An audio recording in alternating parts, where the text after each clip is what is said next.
le Seigneur Jésus-Christ, bienvenue dans votre émission À la lumière des psaumes. Nous espérons que vous allez bien et que cette énième édition de la journée de la femme vous apportera un vent nouveau selon que vous aurez écouté notre émission Les Voix du Cœur. Aujourd'hui, dans la lumière des psaumes, nous allons parler du psaume 49. Oui, le psaume 49. Nous avons l'habitude de le dire ici que les psaumes sont des exercices d'application de notre foi. Et plus nous avançons dans les chapitres des psaumes, nous nous rendons compte effectivement que la lecture d'un psaume peut te renvoyer dans les livres de Nombres, la lecture d'un psaume peut te renvoyer dans les livres des prophètes, la lecture d'un psaume peut même te renvoyer dans les livres des Actes des Apôtres, à savoir la Nouvelle Alliance, donc Jésus-Christ de Nazareth lui-même manifesté par son épouse. Aujourd'hui, nous allons lire le psaume 49. Le psaume 49, dans sa lumière, il s'agit évidemment des fils de Corée. Les fils de Corée sont tout simplement Abiasaph, Elkana, le papa de Samuel, et Azir.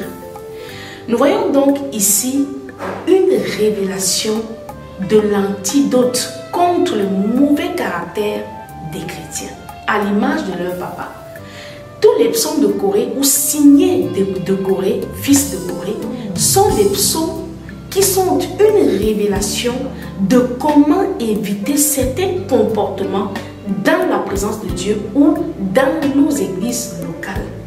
Les fils de Corée, partout où ils prendront la parole, ils viendront décrier un caractère ou une attitude qui ne plaît pas au Saint-Esprit à la lumière de ce qu'a fait leur père.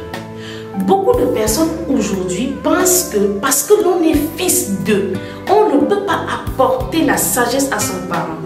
Laisse-moi te dire que les fils sont des flèches dans le carquois d'un parent, un héritage spirituel, des flèches qui sont censées atteindre le cœur de leurs ennemis lorsqu'ils sont vieux. La vieillesse n'étant pas seulement un problème d'âge, mais ça peut aussi être une baisse d'onction ou d'autorité. L'onction qui est la grâce d'évoluer dans un certain domaine ou alors l'aptitude spirituelle à émerger dans une certaine sphère. Il arrive bien souvent que nos pères en Christ qui nous ont donné leur éducation, leur amour, leur onction, arrivent souvent à connaître ce qu'on appelle le vieillissement. C'est pourquoi les Saintes Écritures disent que Jésus-Christ viendra chercher une église sans tache ni ride. Les hommes, les apôtres de l'Éternel que nous suivons, nous devons être pour eux des Aaron et des Hur. Il est important que celui qui sert Dieu ait à côté de lui des fils. Ces fils-là peuvent lui montrer pendant son refroidissement, son affaiblissement, sa perte de vigueur, lui montrer que ça, nous pouvons te soutenir dans tel ou tel domaine. Et il est important pour les pères d'accepter ce soutien-là.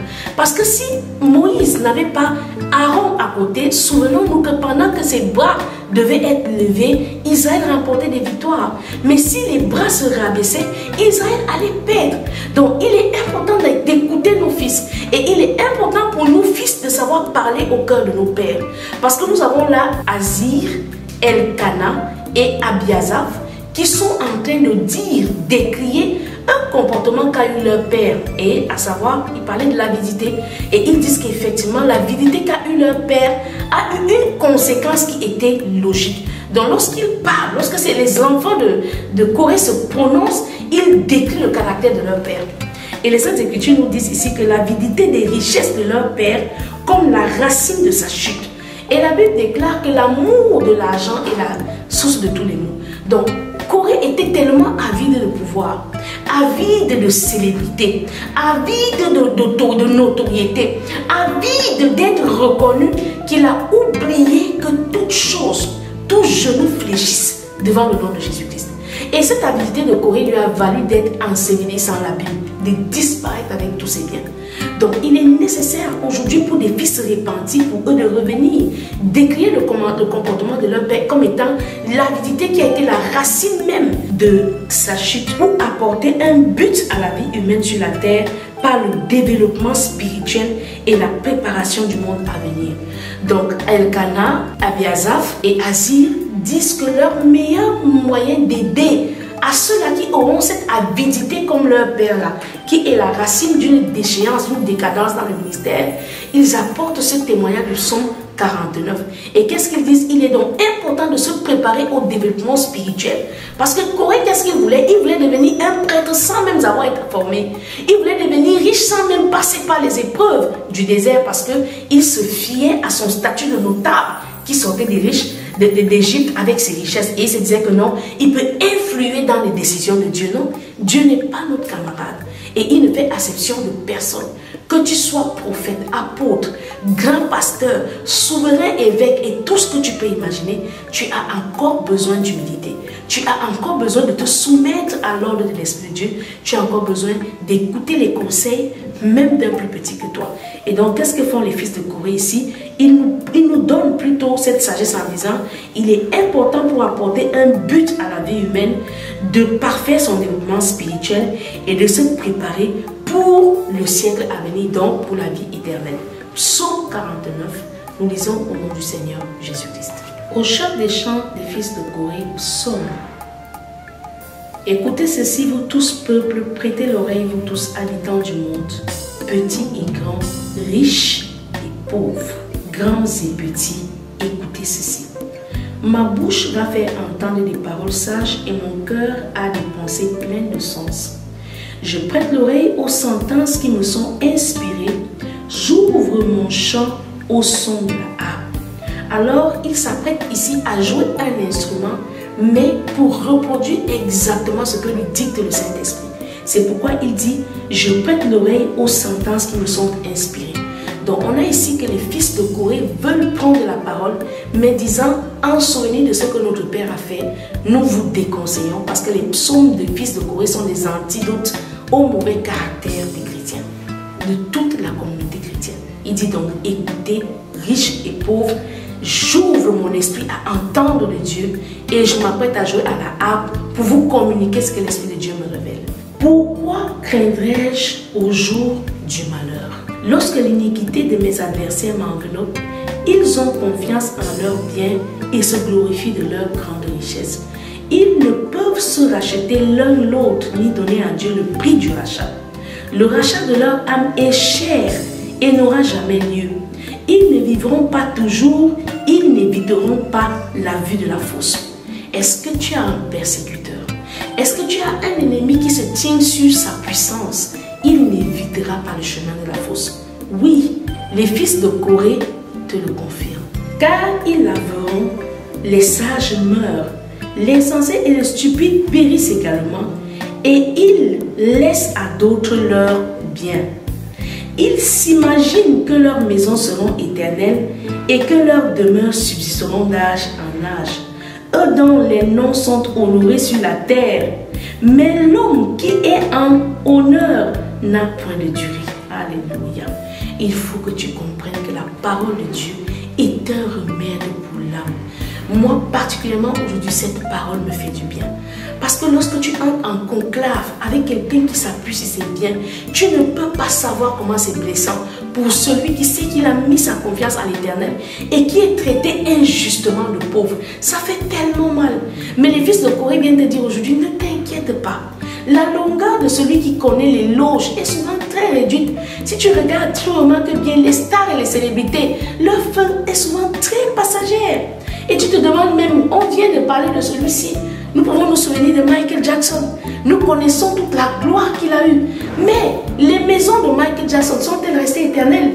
L'argent de Michael Jackson a-t-il racheté sa vie? Est-ce que ça a empêché à Michael Jackson d'aller vers la fosse? Non. Il y a un Dieu qui juge la terre. Et nous devons le craindre. C'est pourquoi les fils de Corée te disent, peuple de la terre, riches et pauvres, écoutez ce que me dicte l'Esprit. Je vous communique la sagesse et le sens par le chant de ce psaume. L'insensé et le stupide périssent également et ils laissent à d'autres leurs biens. Ils s'imaginent que leurs maisons sont éternelles et que leurs demeures subsisteront d'âge en âge, eux dont les noms sont honorés sur la terre. Mais l'homme qui est en honneur n'a point de durée. Il est semblable aux bêtes que l'on égorge. Telle est leur voix, leur folie, et ceux qui les suivent se plaisent à leur discours. Oh, peut-être que tu t'es senti outragé par un groupe de personnes qui ont pensé qu'ils ont de l'argent. Et ceux qui sont amoureux de cet argent-là, corrompus, ne savent pas s'arrêter et leur dire non, papa, tu fais mal. comme les fils de Corée sont en train de décrier le caractère de leur père. Non, papa, tu fais mal. Non, mon mari, tu fais mal. Non, ma femme, tu fais mal. Non, ma mère, mon père, tu fais mal. Ne punis pas injustement cet orphelin ou cette veuve. Non, ne rejette pas à tort ce délaissé, ce malheureux. Mais qu'est-ce qu'ils font? Ils se plaisent à leur discours parce qu'ils profitent de leur richesse passagère. Comme un troupeau, ils sont mis dans le séjour des morts, la mort en faisant sa parure. Et bientôt, l'homme doit les foules aux pieds, leur beauté s'évanouit, le séjour des morts est leur demeure, mais Dieu sauvera mon âme du séjour des morts, car il me prendra sous sa protection. Ne sois pas dans la crainte parce qu'un homme s'enrichit, parce que les trésors de sa main se multiplient, car il n'emporte rien en mourant. Ces trésors ne descendent point après lui.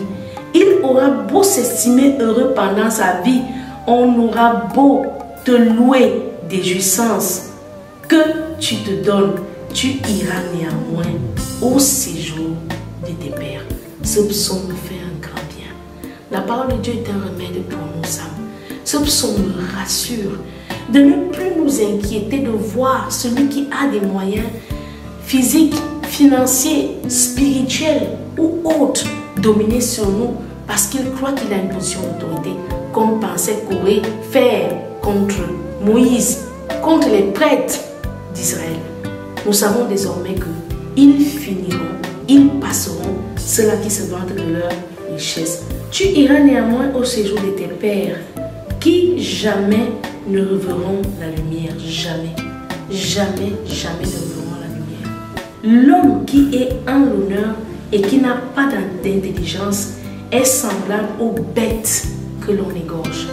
Aussi grande peut être ta fortune, aussi gros peuvent être tes moyens, aussi puissant peut être ton nom, lorsque tu n'as pas la crainte de l'Éternel, lorsque tu n'as pas d'intelligence, tu n'es pas différent à cette viande de bœuf que l'on vend au marché, dont le kilo est amélioré juste en fonction de sa consommation. Acceptons l'Éternel et laissons-le être le guide de nos vies. C'était votre émission à la lumière des psaumes. Rendez-vous pour un prochain numéro. Que Dieu vous bénisse.